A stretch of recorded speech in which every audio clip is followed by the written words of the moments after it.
Hare Krishna, welcome everyone to our weekly Srimad Bhagavatam class.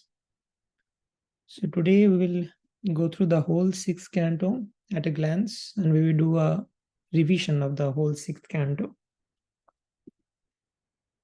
Let's start with the Mangalacharan prayers.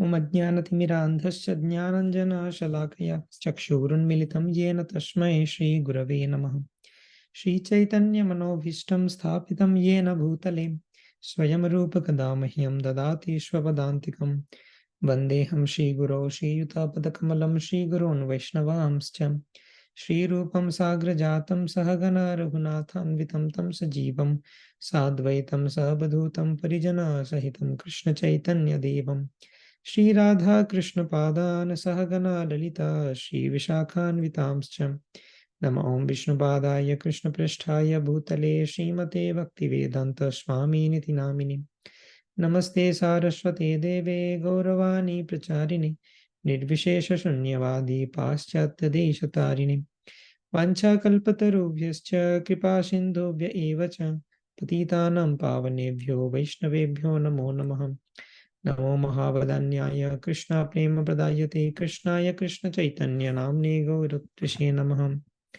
Panchatattvatmakam Krishnam Bhaktarupasvarupakam Bhaktavataram Bhaktakyam Namami Bhakta Shaktikam He Krishna Karuna Sindho Deenabandho Jagatpate Gopesha Gopika Kanta Radha Kanta Namostute Taptakanchana Gaurangi Radhe Vrindavaneshwari Vrishabhanu Sute Devi Pranamami Hari Priyam Nilachala Nivashaya Nityaya Paramatmane Balabhadra Subhadrabhyam Jagannathaya Te Namah Jai Shri Krishna Chaitanya Prabhu Nityananda Shri Advaita Gadadhara Shivasadi Gaura Bhakta Vrinda Hare Krishna Krishna Krishna Hare Hare Hare Rama Rama Rama Hare Hare Hare Krishna Krishna Krishna Hare Hare Hare Rama Rama Rama Hare Hare Hare Krishna Krishna Krishna Hare Hare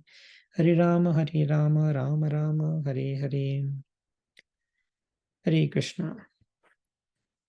So let us begin this discussion on Canto 6.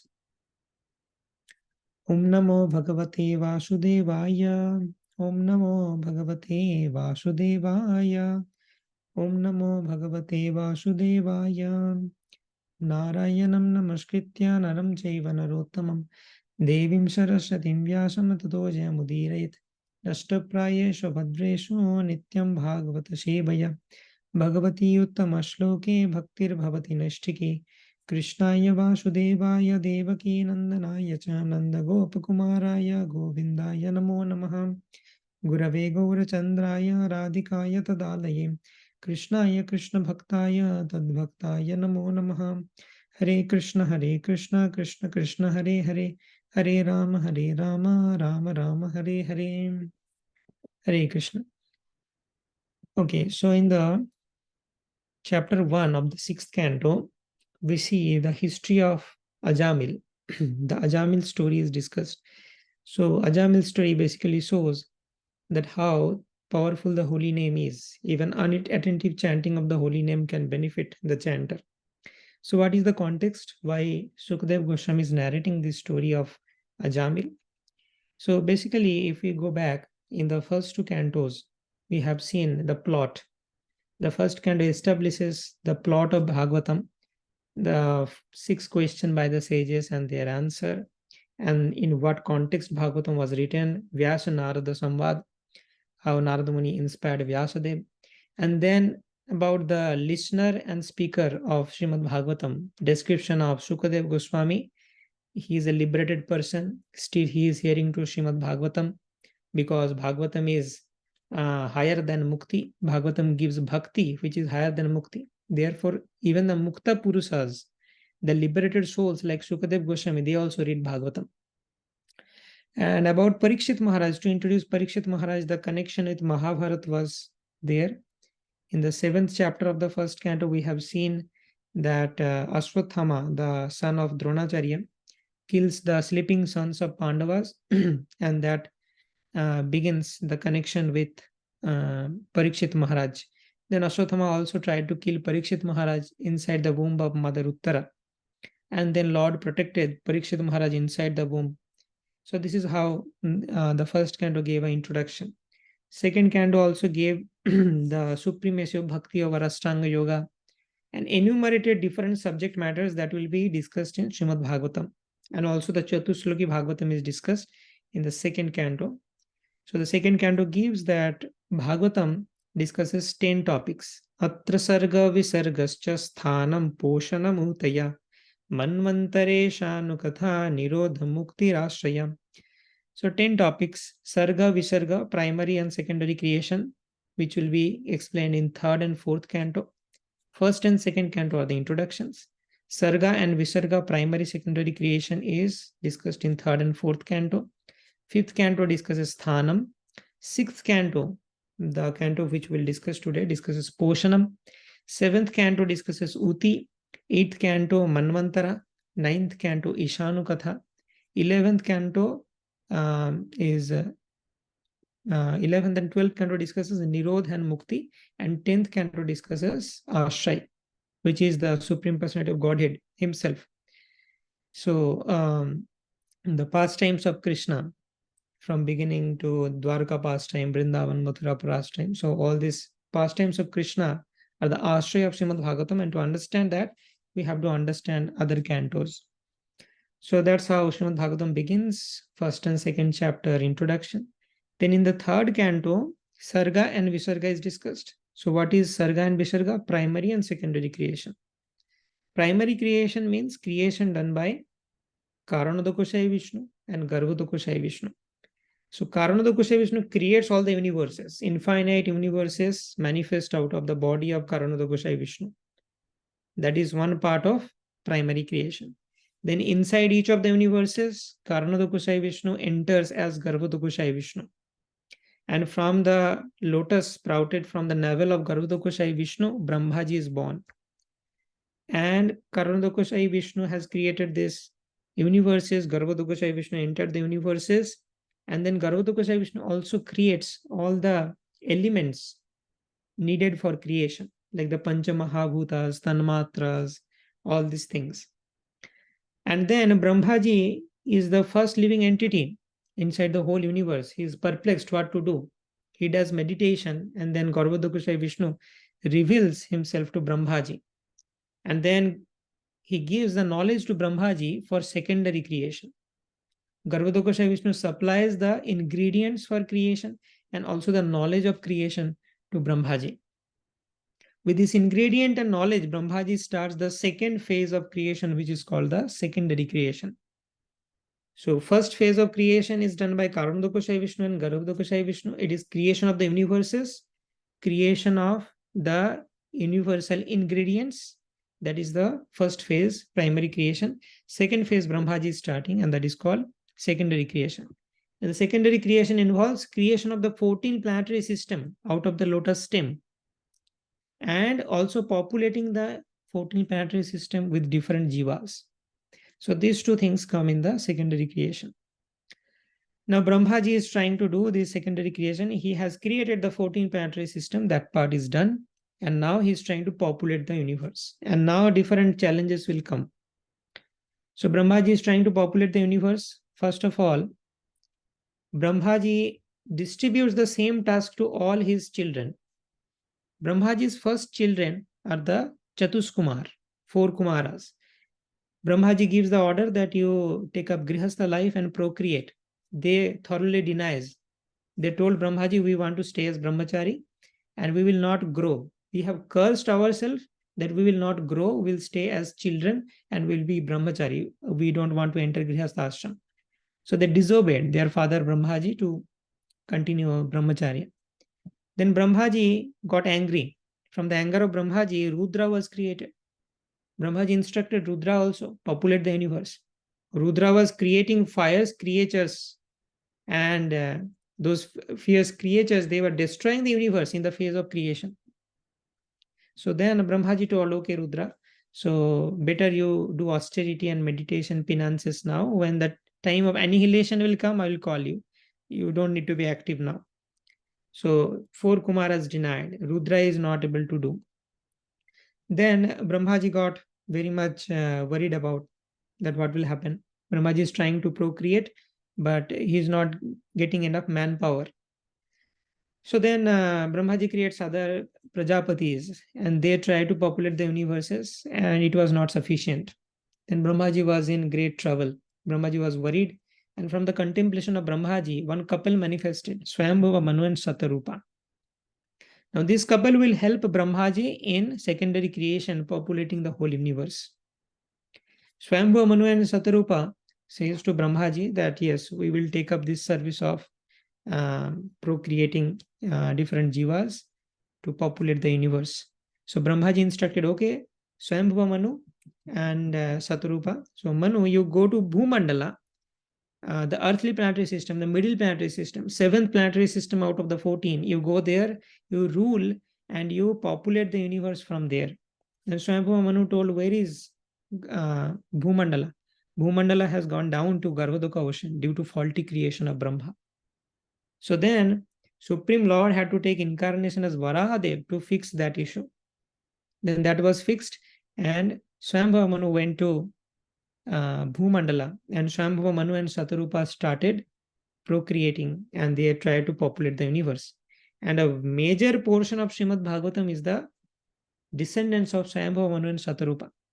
From the 3rd canto end to the 5th canto beginning, we have this lineage of Swayambhuva Manu and Satarupa, 5 children, Devahuti, Akuti, Prasuti, 3 daughters, and 2 sons, Uttanapada and Priyabrata Maharaj.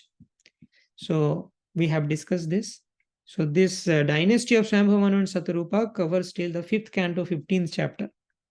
Then we have Sthanam, the geography of the universe, where is what located about the 14th planetary system, the vertical structure of the universe, the horizontal structure of the Bhumandala, 7 islands and 7 oceans, Jambudipa structure, Mount Meru.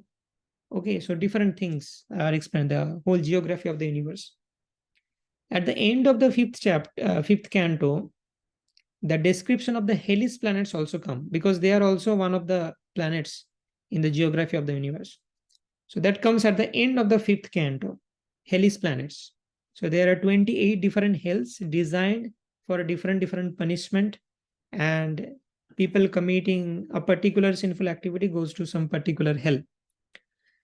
Now comes this 6th chapter. So we have to understand the connection between the Ajamila story and the Hellis planets with which the 5th canto ended. So what is the connection? The connection is Parikshit Maharaj was curious that he was actually very much overwhelmed to listen about the punishments in the Hellish planets. So he was thinking out of his compassion that how can the living entities avoid going to the Hellish planets? Is there any way to avoid hell? So then he asked this question to Sukadeva Goswami, that is there any way to avoid the Hellish planets? Now Sukadeva Goswami was trying to test Parikshit Maharaj, that his disciple is able to understand the Bhagavatam properly. So first, Sukadeva Goswami gives a solution which is inferior. He tells Karma Kanda. By Karma Kanda and atonement, Prayaschitta, you can counteract your sinful credits or sinful reactions, and you can avoid hellish planets. But Parikshit Maharaj identified a problem with this. So he told that Kvachin nivartate bhadrat kachit charati tat punaha prayaschittam athopartham manne kunjara shauchavat. This prayaschita is equal to elephant bath. Elephant takes bath, gets cleaned. Again, the elephant throws dust all over the body, and again it is polluted. So what is the use of taking bath? Similarly, atonement or prayaschita has no use. If the sinful tendency is there, we will commit again sinful activity. What is the point of atonement? So it will not work. Then Sukadeva Goswami gives a better solution, Jnana Kanda. So Jnana Kanda is compared with fire which is burning the bamboo bushes. But still there is a problem. The roots are there. Although the fire can burn the bamboo bushes in due course, if waters fall on the roots, again from the roots, the whole bamboo forest will be recreated. Then Sukadeva Goswami gives the ultimate solution. It is called Bhakti. And the comparison of Bhakti is done with Kechit Kevalaya Bhaktya Vasudeva Parayana Agham Dhunvanti Karsnera Niharamiva Bhaskaraha. So it is compared to the rising sun and the fog's disappearance. With the rising suns, the fogs disappear, and they disappear completely. Till the time sun is present, fogs will not reappear. So therefore, Niharam eva Bhaskaraha. So just like the sun is dissipating the fog, a slight ray of bhakti can dissipate all our sinful reactions, and it can also uproot our sinful tendencies. So this is a permanent solution. So the sixth canto begins with this. Now we understand the context, right? Now to give some evidence of this bhakti, that bhakti process works. And one of the main limbs of bhakti is chanting of the holy name. So to provide some evidence, the different case studies are given. Like one of the case study is the life of Ajamil. So Ajamil was a very pure Brahmana. Okay. And he had many Brahminical qualities. But one day he went to the forest to collect some woods for fire sacrifice. And he witnessed one Shudra and one Shudrani. They're embracing each other in an intimate condition. So just by that sight, Ajamila lost control. And then Ajamila became attracted to that prostitute, and he started committing sinful activities. He gave up his chaste wife and started staying with the prostitute, lost all intelligence and good qualities, and started theft, gambling, robbery, etc. So thus Ajamila became very sinful from a qualified Brahmana. So then the Ajamila married that prostitute and begot many sons with that prostitute. And the younger son was, he named the younger son as Narayan. Due to some Sukriti, he named the youngest son as Narayan.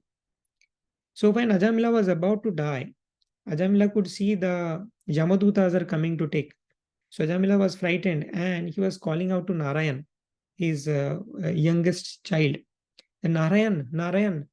Maybe he was trying to just call Narayan because he loves Narayan very much. And he understands that, okay, some people are trying to take me away. So I want to see my son for the last time.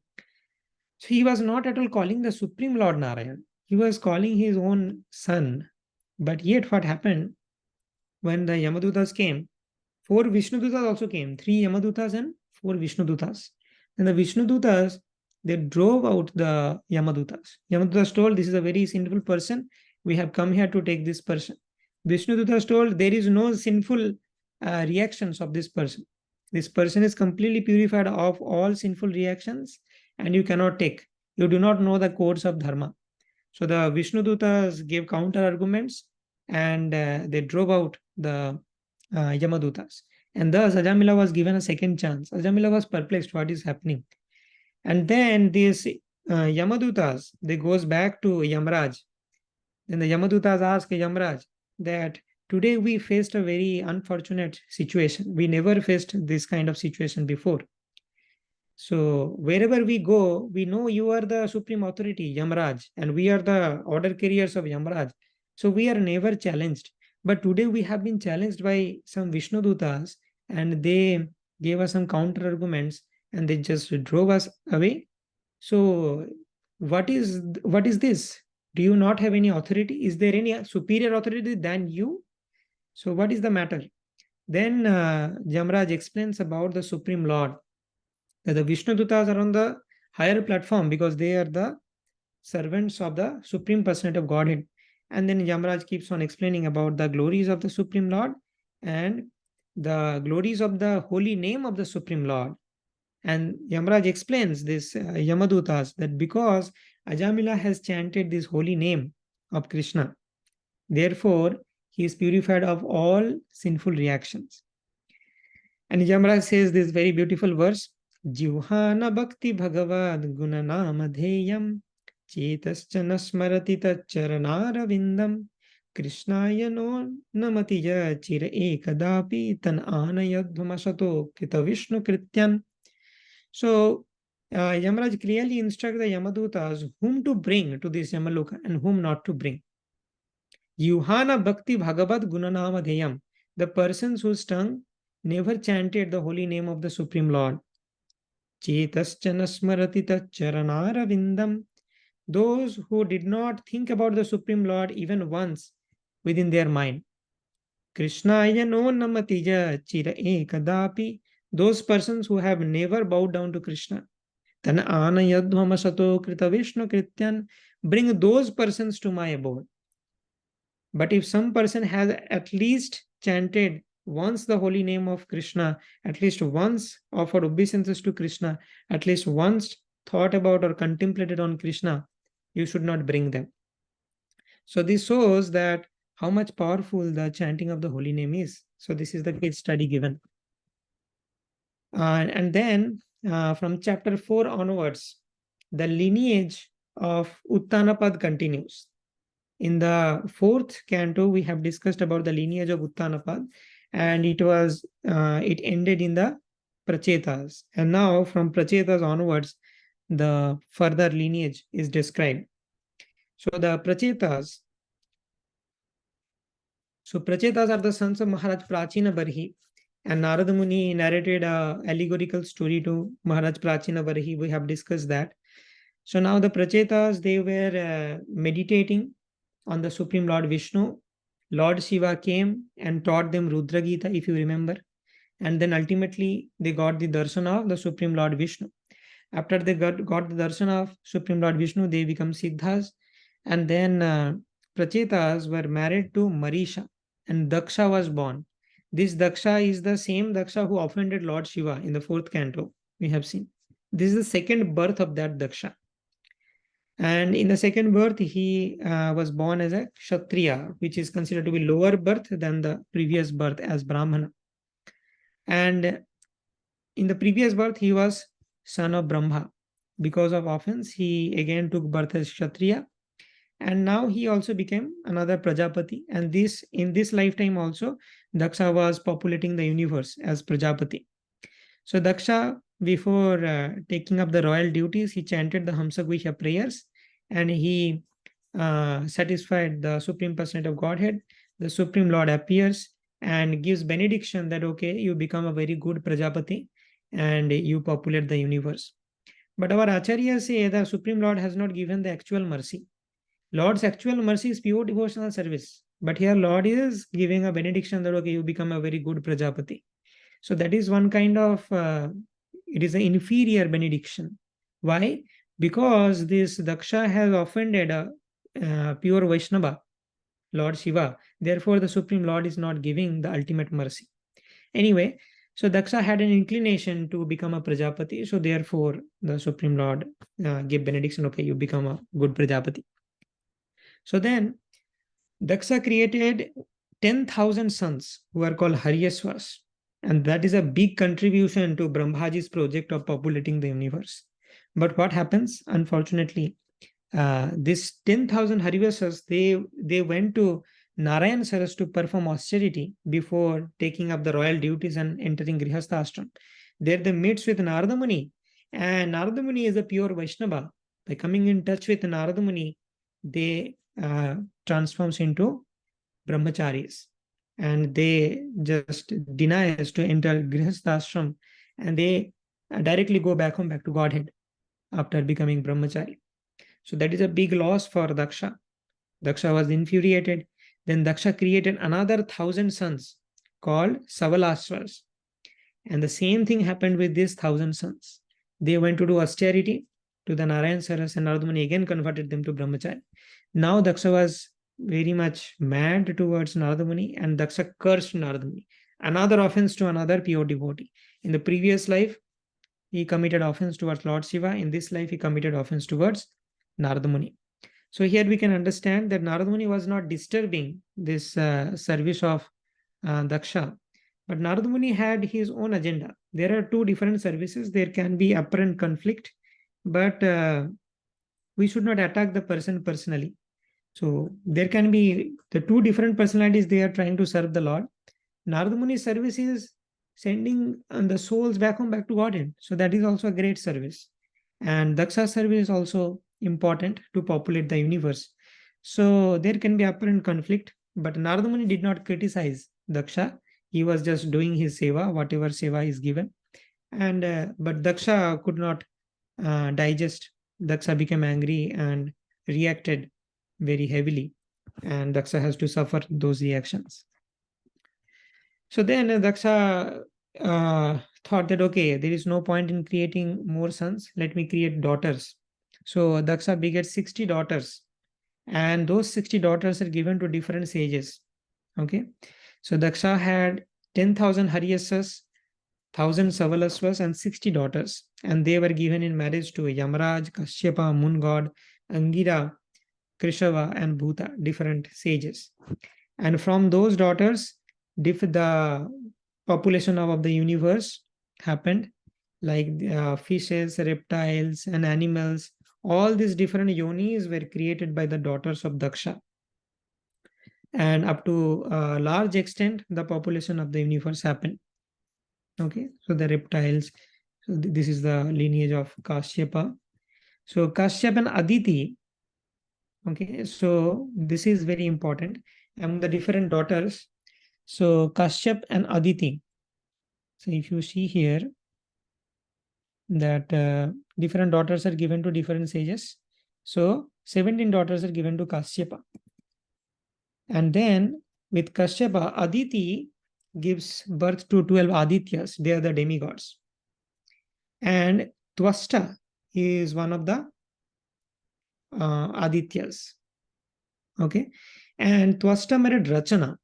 But Rachana had a connection with the demons. He is the daughter of Daityas. So Twasta and Rachana's son is Vishwarupa. So the father is a demigod and mother is coming from the Daitya side. So Vishwarupa had a mixed inclination. So now Parikshit Maharaj asks more about this.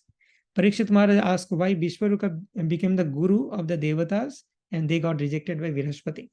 So Sukdev Goswami briefly told about this Vishwarupa, that Vishwarupa will become guru of the Devatas because the Devatas or the demigods were rejected by their actual guru Vrhaspati.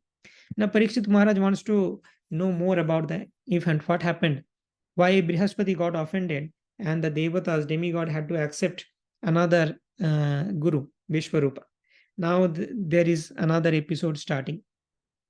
So Indra was once very much maddened by the celestial enjoyment, and Brhaspati, his guru, came to the heaven.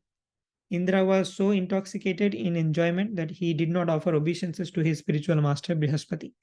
Brhaspati got offended and just walks away from the assembly. So along with Indra, all other demigods, they also disrespected Brhaspati. Because of disrespecting Guru, Indra, along with all other demigods, they lost all heavenly opulences and they were driven out of heaven.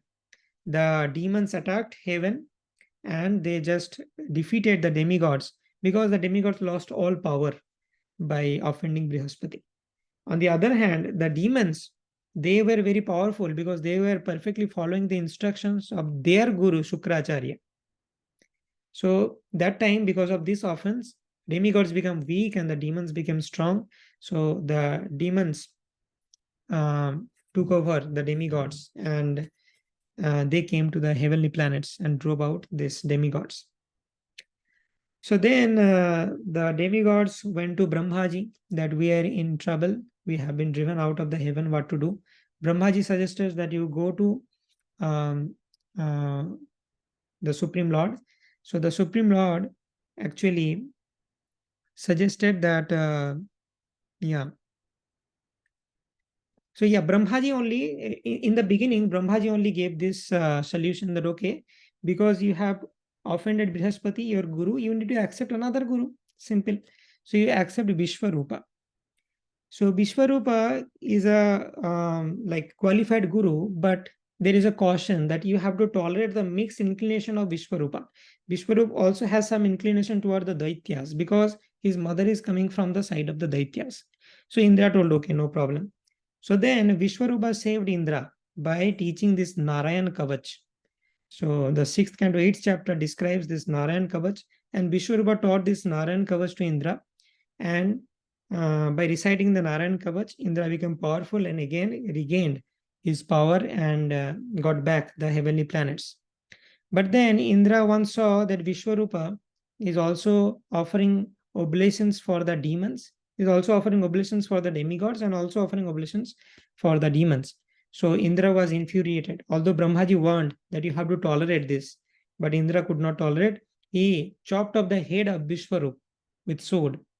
So Indra first committed offense against Brhaspati. Now he has committed another offense against his Guru Vishwarupa, Guru Hatya. He killed his Guru Vishwarup. So then Vishwarup's father Twasta became very angry with Indra, and he wanted to create a son who will kill Indra. So Twasta was doing a fire sacrifice to create a son who can kill Indra, but due to mispronunciation of the mantras, a son was created who will be killed by Indra, and that son is Vrträsura. So Vrträsura came out of the fire sacrifice, and he was huge bodied, and he immediately attacked the demigods. By seeing the power of Vrträsura, the demigods were frightened.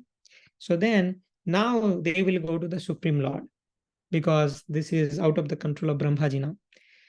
So demigods took shelter of the Supreme Lord Vishnu and told that, oh, this Vrträsura is attacking us and we do not know how to counter. Vrträsura is huge. He is covering the all 3 planetary systems, and we do not know how to fight. He seems to be way more powerful than us. Please help. So the Supreme Lord told the demigods, yeah, I will help you, but I see a pattern that whenever you are in trouble, you come to me. So you come to seek material protection from me. So you lack in bhakti, basically. You are not pure devotees. You only remember me when you are in trouble. But anyway, I will help you. But the Supreme Lord mentioned that he is not very much pleased with the demigods because of their mixed tendencies. They had some material motive also. They are not as good as the pure devotees. So the Supreme Lord told the solution is that you go to my devotee, another devotee called Dadhichi. So this Dadhichi, you go there and you ask his body. And from the body of Dadhichi, you make Vajra. From the bones of Dadhichi, Vajrayudha, or the thunderbolt. And that thunderbolt can be used to kill Vrträsura. So Vrträsura and Dadhichi both are the devotees of the Supreme Lord. Apparently, the Supreme Lord is planning the death of his own devotees. But the devotees are very mature. They do not take it that way. They think the Supreme Lord is arranging so that we can get out of this material world very soon and we can come to the Supreme Lord. So they never misunderstand. So the demigods come to Dadhichi, and after some conversation, Dadhichi agrees to give the body. Dadhichi already knew this. This is the will of the Supreme Lord, and he is a pure devotee. So Dadhichi gave the body, and a Vajrayudha was made out of the body of Dadhichi. So then the battle with Vrträsura and Indra began. So Vrträsura actually was a very valiant fighter, and he is managing both parties, the demons and the demigods. So some demons, they are going away from the battlefield. This is not a Kshatriya behavior. So Vrträsura is encouraging the demons that why are you going away from the battlefield? This is cowardice. Fight with your full vigor. If you are killed in the battlefield, you will get higher destination. Do not worry. And then the demigods are attacking the fleeing demons. This is also against the Kshatriya rules. If somebody is going away from the battlefield, showing back, then you should not kill that person. But the demigods were doing that. So Vrträsura is counseling both parties to maintain the Kshatriya behavior and fight according to the rules and regulations. So when Vrträsura rode, other demons are going away, but Vrträsura rode, and the demigods, they were fainted. So Vrträsura was very powerful, and the demigods were really frightened. Vrträsura started fighting with Indra, and he chastised Indra also, that you are a very lowly creature, you have killed your own guru, and if your followers attack me, I will also kill them. So Vrträsura started chastising Indra that you are a coward, like that. So then Vrträsura also told that Indra, fight with vigor. Use that weapon which the Supreme Lord has given you, that Vajrayudha, and kill me. The Supreme Lord has mercifully arranged for my liberation. Please liberate me as soon as possible. But Indra did not have much faith in the Supreme Lord's order. He thought that no, this weapon will be dismissed by Vrträsura. Because previously Indra attacked with the mace, and Vrträsura dismissed the mace like nothing. So Indra thought, okay, the Vajrayudha will be also dismissed in a similar way. He did not have enough faith in the Supreme Lord. But Vrträsura had faith that Vajrayudha is much more powerful because it has been designed and it has been empowered by the Supreme Lord. So Indra, being a demigod, did not have faith on the Supreme Lord, but Vrträsura, being a demon, had more faith. So Indra was astonished that how come this demon, Vrträsura, is more devotional than me. So when Indra was acting like a coward and he was not attacking Vrträsura, he was just fearing. So Vrträsura started offering prayers. Why to waste time? This Indra is not getting motivated to fight. So let me offer prayers to the Supreme Lord. So Vrträsura offered beautiful prayers that I want to become the servant of the Lord. I want to engage my body, mind, and speech in Lord's service. I do not want the heavenly planets. I do not want yoga siddhis, liberation. I just want your mercy. So then Vrträsura thought, what can be a nice comparison between the Lord and the devotees? So just like a baby bird completely depending on the mother, I want to be like that. Then Vrträsura thought, no, but the baby bird does not do any endeavor. A devotee should endeavor. So therefore, this is not a good example. So I want to become like a calf who runs to mother for milk. So the calf is also doing endeavor. He's running towards the mother. But then Vrträsura thought, okay, the calf is not rendering any service to the mother cow. So this is also not perfect. Then Vrträsura thought, okay, I want to become like the wife who renders service to the husband. So here, both all the three components are there: dependence, endeavor, and service. So this is a perfect example. So in this mode, I want to offer my service to the Supreme Lord. And then Vrträsura also told, okay, actually, I am not even qualified to offer direct service to you. I just want to offer my services to your devotees. I want the association of the devotees. So now Vrträsura offered the prayers, and finally he tried to motivate Indra. Indra was not getting motivated. Then Vrträsura attacked Indra so that Indra fights back. Vrträsura, so Indra then cuts the hands of Vrträsura with the Vajrayudha. And then Vrträsura fights with the mouth. He devours Indra. And then Indra cuts the belly of Vrträsura and comes out of his body with this Vajrayudha. And finally, it took Indra 1 full year to cut the throat of Vrträsura. 1 full year with that Vajrayudha, which is empowered by the Supreme Lord himself. So Vrträsura was very, very powerful. So then finally, Vrträsura's glorious death is explained, and Vrträsura goes back home, back to Godhead after death. So ultimately, if we see, Vrträsura actually won. He went back home, back to Godhead by losing the battle. And Indra, by winning the battle, he will go back to the heavenly planets, which is inside the material world. So Indra was very much morose to kill Vrträsura because he has seen the devotional qualities of Vrträsura. And he thought that I have offended Brhaspati, I killed Vishwarupa, then I killed another Vaishnava, this Vrträsura. What will happen? So Indra was very much morose after that. So then Indra, because of all this series of offenses, he accumulated so many sinful reactions that what happened that a sin personified in the form of a woman with tuberculosis, pus, and bird. So this is sin personified. So this woman is chasing Indra, and Indra had to hide in Manas Sarovar for 1,000 years, starving without food, being deprived of the sacrificial shares. So that is the purification Indra went through because of this series of offenses. So after 1,000 years of starvation, Indra finally got purified of the offenses. by the mercy of goddess of fortune and Rudra. And then Indra was reinstated in the position of the heavenly planets. So here also we can see that although we can commit so many mistakes like Indra did, by the mercy, the Supreme Lord will never disown. The Supreme Lord disapproved that you are not pure devotees, you are mixed devotees. You only remember me whenever you are in some trouble. But Supreme Lord helped them. He's not disowning. So similarly, we are also not pure devotees, but the Supreme Lord will always help us in all conditions. That is the mercy of the Supreme Lord. And that is one of the Poshanam aspects which is being discussed in the sixth canto. Sixth canto is theme is Poshanam, nourishment offered by the Supreme Lord or protection offered by the Supreme Lord. So in Ajamila story, you have seen protection by the holy name. Here also we see protection by different advices.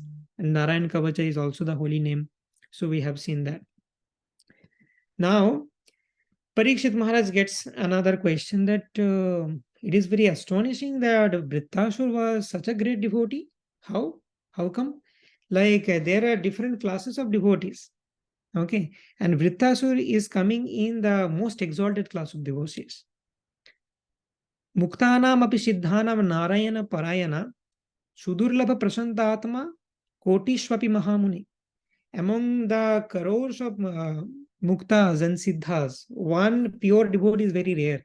And Vrträsura was one of such pure devotees. So then Sukdev Goswami told, yes, Vrträsura is a special case. In general, no demon is that much devotional. Because Vrträsura was Maharaj Citraketu in the previous life. So Maharaj Citraketu, what is the story of Maharaj Citraketu? The background. Citraketu Maharaj was a very great king and everything was perfect, full of opulences. There was no scarcity in the kingdom. But Citraketu Maharaj did not have a child. So he did not have an able successor. Therefore, he is not able to retire. So Citraketu Maharaj married 1 crore wives and there is no son. Nobody could give a son. So actually, it was not in the destiny of Maharaj Citraketu to have a son. So one time Angira and Narada Muni comes to the palace of Maharaj Citraketu. And Angira Rishi asked, are you happy? Everything is okay. So then Citraketu Maharaj expressed the heart that actually I am not happy. I do not have a children and I do not have any able successor. Therefore, I am in trouble. Can you please bless me to have a child? So then Angira Rishi told, see, you have tried enough. You have 1 crore wives. You have tried. So if it is not happening, then leave it. It is not in your destiny. But Citraketu Maharaj was persistent. Then finally, Angira Rishi told, okay, I will do a fire sacrifice and I will give this payasam or kheer. And if you feed this payasam to one of your queens, so the queen will be giving birth to a child in due course. So Citraketu Maharaj gave this payasam to the eldest queen, Kritadyuti. In due course, Kritadyuti became pregnant and Kritadyuti gave birth to a very wonderful child. But Angira Rishi warned that this child will be Harsha Shoka. The child simultaneously will cause happiness and distress. So that time, Citraketu Maharaj could not understand. He thought distress, maybe the child will be little naughty. Okay, fine, I will tolerate. But then what happened? After a few days, when the child was growing, all other queens saw that Maharaj Citraketu is giving more time to Kritadyuti and neglecting all other wives. So they all together devised a plan and they administered poison to this child and killed the child.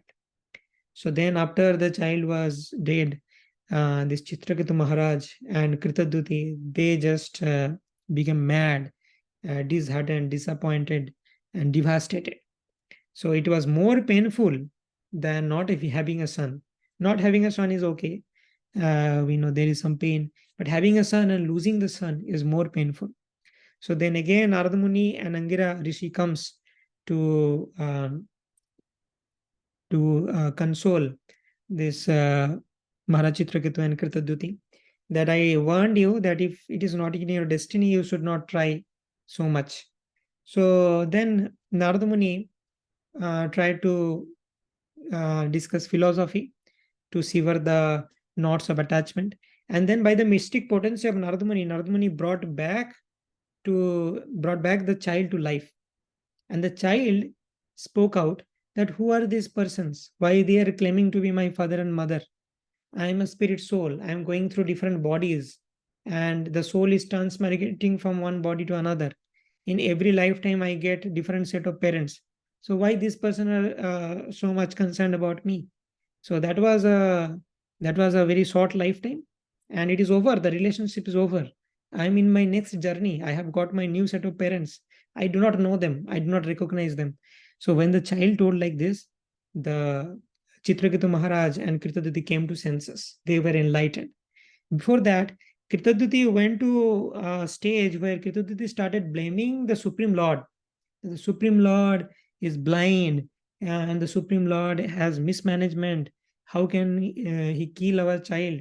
The father is still living and the child is dead. So he was cursing and blaming the Supreme Lord before out of ignorance. Now they were enlightened. And this Chitraketu Maharaj, after being enlightened, he was initiated by Narada Muni in Sankarshan mantra. And within 7 days, Chitraketu Maharaj perfected life by chanting the Sankarshan mantra. He got darshan of Lord Sankarshan. And in this way, Chitraketu Maharaj was perfected. Okay, the Chitraketu Maharaj meets the Supreme Lord Sankarshan, and Sankarshan blesses. But there is another episode in the life of Maharaj Chitraketu that happened. And this is because of Chitraketu Maharaj, everything is fine. But Chitraketu Maharaj had a little pride, and that needs to be purified. After that, only Chitraketu Maharaj will go back to Godhead. The pride was primarily due to I have got the darshan of Sankarshan. So I am a great person. I am a great devotee. I have seen the Supreme Lord face to face. So just to purify Chitraketu Maharaj of that small pride, this pastime was orchestrated by the Supreme Lord.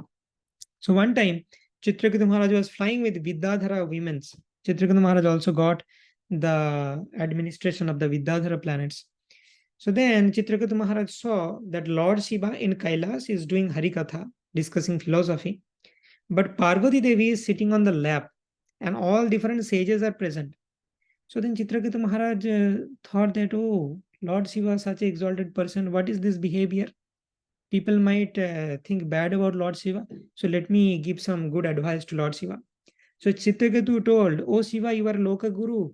How are you embracing your wife in public? This is not a very good Vaishnava etiquette.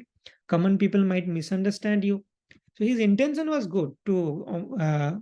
He wanted to protect the honor of Shiva. But what happened? That he unknowingly criticized Shiva beyond his adhikar. He did not have that much right, because there are so many exalted sages. They are not telling anything to Shiva, because everyone knows about the exalted state of Shiva. That maybe Parvati Devi may be there in the lap, but Shiva is never agitated. But Chitraketu Maharaj wanted to give some correction. And that is not because of Chitraketu Maharaj envies Lord Shiva. So Chitraketu's offense is very different from Daksa's offense. Daksa was criticizing Shiva out of envy. But Chitraketu Maharaj's intention is good. Chitraketu Maharaj and Lord Shiva both are the devotees of Sankarshan. So Chitraketu Maharaj thought that, okay, maybe Lord Shiva is my Guru Bhai and I can give some feedback to him. But what happened? That so Shiva just smiled and he did not say anything. He understood the intention of Chitraketu Maharaj. But Parvati Devi got seriously offended. That how come you give feedback to my husband? You know the position of Lord Shiva. Is it the fact that you only know dharma and all other sages and Lord Shiva, they do not know dharma? You will teach Lord Shiva how to behave in public. You are comparing yourself with Lord Shiva. You are giving feedback to Shiva. So I curse you that you become a demon. This is a demoniac behavior. When all the seniors are not responding, being a junior, how are you giving feedback? So you become a demon. So then Chitraketu Maharaj accepts the curse with humility and says that, Mother, I did not mean anything wrong. I just wanted to protect the honor of Shiva. But yes, I accept your curse as blessing. And then Chitraketu Maharaj just leaves. So then now Shiva did not say anything to Citraketu Maharaj, but Shiva says to Parvati that, Parvati, what have you done? You are beautiful. But you know, the beauty of Lord's devotees are greater than your beauty. Just see the attitude of Citraketu Maharaj. You have cursed, but how humble Citraketu Maharaj is, how he has accepted the curse. So the beauty of humility of Lord's devotees is way more than your beauty.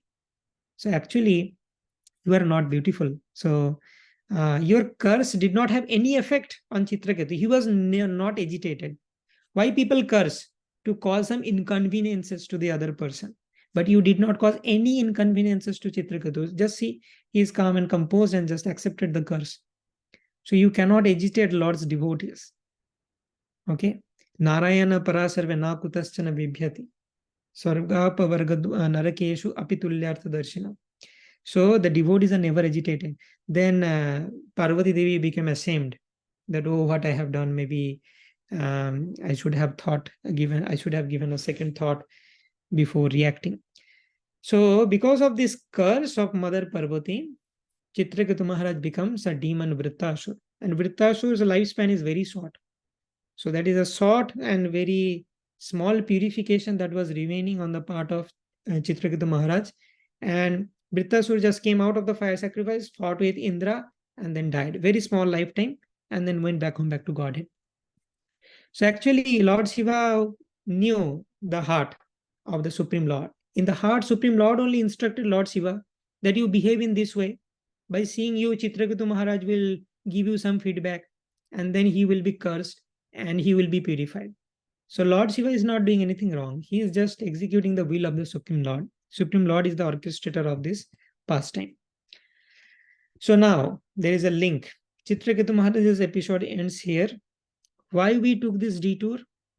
So in the 6th Canto, 6th chapter, we discussed about the lineage of daughters of Daksa, right? And one of the daughter was Aditi. Aditi with Kashyap gave rise to 12 Adityas. One of the Aditya is Twasta. Twasta was married to Rachana and Vishwarupa was born. Parikshit Maharaj questions about Vishwarupa, and then Indra kills Vishwarupa, and Twasta created this Vrträsura to kill Indra, but Indra will kill Vishwarupa, but Vrträsura will be killed by Indra due to mispronunciation in the fire sacrifice. Then we had the Vrträsura episode, his past life as Citraketu Maharaj. Now we again go back to from where we took this detour. We go back to the lineage of other daughters of Daksha. We have discussed this Aditi. So other daughters is Diti. So what about Diti? We have now come to the end of the 6th canto. So there is a small pastime related to Diti. So Diti is the mother of Daityas. And two of the very prominent Daityas are Hiranyakashipu and Hiranyaksha. They were the very prominent Daityas. And they were killed. Hiranyaksha was killed by Varahadev, and Hiranyakashipu was killed by Narasimhadev. The story of Hiranyakashipu will come in the 7th canto. The next canto will start that from this point only.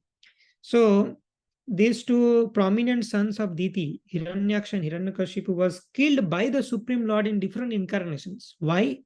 Just to save the demigods. And who is the leader of the demigods? Indra.